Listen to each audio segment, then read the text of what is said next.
What's up, people? Welcome back, and how are you? I'm doing well, thank you. I know I haven't done a lighting or cinematography breakdown in a while, and today we are doing one of those, and I am really excited for this one because it is for a show that is probably my favorite show of all time, Euphoria, which is on HBO Max, directed by Sam Levinson and shot by Marcel Rev.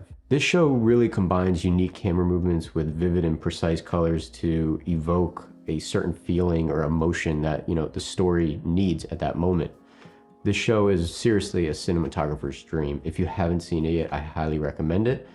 Viewer discretion is advised, though. It is adult-ly. So the scene that we're going to be recreating today is one of my favorites. It is from season 2, episode 6. And fortunately for me, my fiance actually kind of resembles Zendaya a little bit. She has a similar feature, similar color, hair.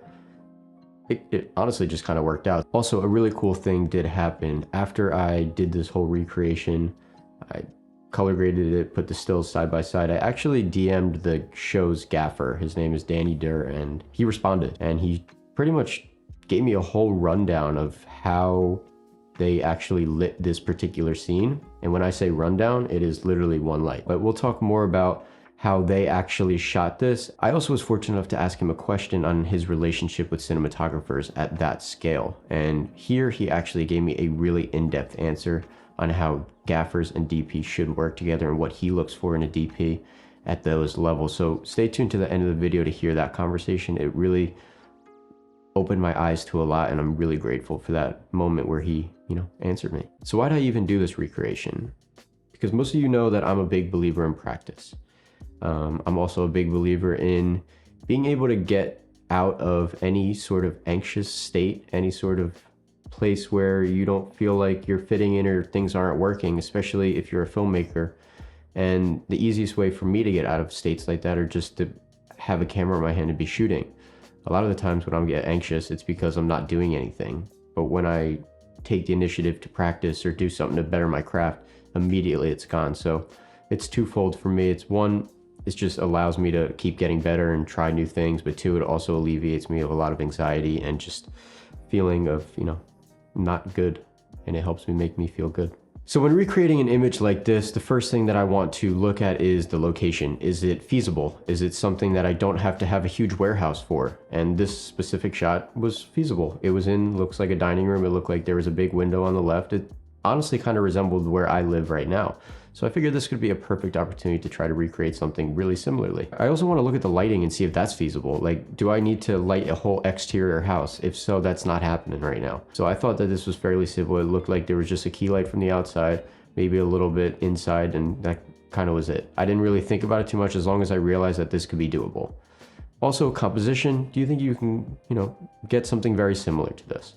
Yes, yes, yes. I kind of checked all the boxes and realized that this particular shot was something that I could recreate on my own within the given limitations that I have. So step one for me is to analyze the image. When analyzing the image, I look at where the key light, is there a backlight, is there an edge light, is there neg involved, is there diffusion, is it a hard light, where's the camera placed, is this a telephoto lens, is this a wide lens? All these different things I try to take into account to better inform me when recreating this specific shot. So to give you a little background, these are the tools that they use to shoot this show. They shot on the ARRICAM LT 35mm camera with a tungsten film stock by Kodak with an aspect ratio of 1.78. So step two for me is to find the composition. I am a big believer, especially in jobs or passion projects, whatever you're doing, find your composition first before you light. It is extremely hard to communicate your lighting goals to your gaffer or just be able to do any sort of lighting when you have no idea where the frame is, where the talent's going to be placed, where the camera's going to be placed. So my rule of thumb is always set up your composition first. Step three for me was to introduce a little bit of background light. Once I had my frame up, I looked at the image and compared it to the reference image. I realized that there was a lot of level coming from the left side through the window. And realizing that there was maybe some soft light there, but there was also a hard light. So the first thing I did was take an Aputure Nova P600C, set it to 5600 Kelvin with a green shift. I set that outside and just kind of put a soft glow, a little bit of a soft push through the blinds. This helped give a little bit of level through the background without overlighting the subject and still giving that feeling that there's light coming through there. The next thing that I noticed in the reference image is that there is a hard edge, a really hard light hitting Zendaya's face. Now, with the lights that I had, a lot of them were actually out on rentals, and the only hard light source that I had was a Forza 60, which is a small little tiny monolight. I actually thought this was really a good opportunity to test this light because normally I would have just thrown out maybe like a 500 or a 720 or something else there where it's a lot bigger source so it spreads. Since this reference image has just a sliver of a hard light, it almost looks like it's special. It's a light that is specifically used for a given task. For example, if you need to light just the hands, a special would be used to light just the hands and not the body. If you need to light just a single eye, you would have a light specific for that eye. There's like so many different ways that you could utilize a special that I thought maybe this could be a cool opportunity to test this small mono light out that maybe isn't too powerful, but it could be a great way to accomplish something with not a lot of power, not a lot of tools, not a lot of crew. So the Forza 60 I felt like was the perfect tool for this job. And honestly, it kind of worked with a little bit of playing around and a little bit of, positioning. I was able to get it to a place where I felt kind of matched. It gave a good highlight on her hair, gave a great edge on her face. It also highlighted a little bit on her forearm on the left side, her arm on the right side, and a little bit on the table and her hands. I kind of felt that this was the closest that I could possibly get to matching, and I was actually really happy with it. Step 4 for me is to give a little bit more level in her face, essentially like a key light. What I did was take my Falconized bicolored light mat, set that really close to the window so it was almost like a side light because I didn't want it to wrap too much, because I didn't want it to fill too much. I wanted to kind of look like a natural gradient coming across her face. I set that to 5000 Kelvin at a very low intensity just so it didn't look like she was being lit. And I think this helped me give a little bit more push into her face, a little bit more detail, while not overdoing it and making it look like it's lit. Step 5 for me was just to introduce a little bit of neg. Within the space that I had, and it was just me, I set up a 2x3 neg just on the left side of her face just to increase the contrast a tiny bit. Step 6 for me was to analyze the image one last time and see if there was anything else that I needed, and I realized that in the background inside of the house, it fell completely to darkness, like almost too dark. So what I did was take a bicolored quasar tube, set it on a dimmer, raise it up to the ceiling just as a ceiling bounce, and I was able to really adjust the levels. You might want a brighter background, you might want a darker background, but having that tube gives you the flexibility to choose.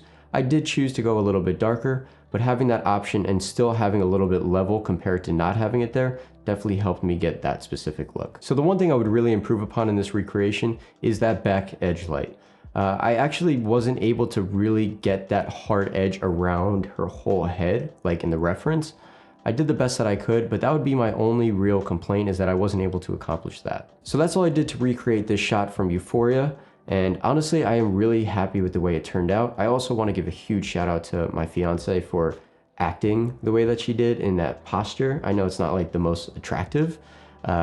We did not do the snot though, if you'll notice. There is snot from Zendaya. We did not do that. The way that she acted and really got into it, I was really, really happy, and just, it's a really great time being able to do that with someone that you love. So it was really awesome. So as I promised, I would tell you a little bit about how they shot this specifically on the show Euphoria, and this is a message from the gaffer Danny Durr on Euphoria. So I sent him the reference images and told him that I did a little recreation. He responded by saying, is this a natural light, is this bounce, or is this a natural source? And he said, we used a 20K beam projector dimmed way down.